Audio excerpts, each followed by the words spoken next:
Ini kan terlalu didramatisir aja. Jadi sampai hari ini saya belum sama sekali mendengar tentang hal tersebut. Ini baru kali ini saya dengar. Yang revisi banyak kemarin Pak, tindak lanjutnya seperti apa? Apakah ada bentuk Kalau pemerintah sifatnya kan sekali lagi ini masih di ranah DPR dalam rangka untuk penjadwalan yang kemarin. Nah, dengan DPR sudah menyatakan bahwa hal ini ditunda rapat paripurnanya, maka tentu pemerintah ikut karena tidak ada pilihan lain.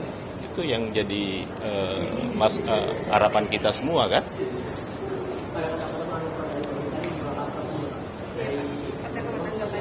Ya, ini kan terlalu didramatisir aja. Jadi sampai hari ini saya belum sama sekali mendengar tentang hal tersebut. Ini baru kali ini saya dengar dan sampai hari ini tidak ada upaya menuju ke arah sana. Ya. Pasti Presiden memberi respon lewat juru bicara ya, tapi kalau terkait dengan yang lain saya belum dengar itu diwakili oleh juru bicara. Ya. Kalau Kementerian Hukum dan HAM terkait dengan setelah pasca pembatalan belum ada. Pak, berarti ini kalau misalnya ntar DPR ngajak lagi untuk diskusi soal jangan berandai-andai lah, kan sudah pernyataannya udah tegas sekali semalam dari pimpinan DPR, ya kan?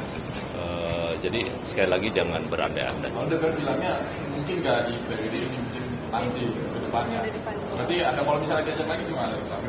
Kalau periode depan kan nanti bisa lihat di prolegnas yang akan datang yang akan kita putuskan, ya.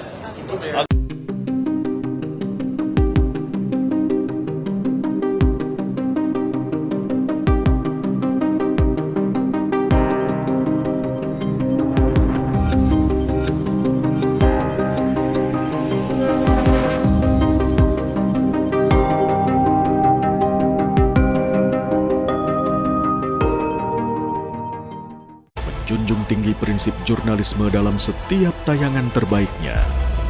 Menghadirkan berita bernilai sebagai referensi. Gelar bicara yang tajam. Tidak, ini kan kebohongan dong.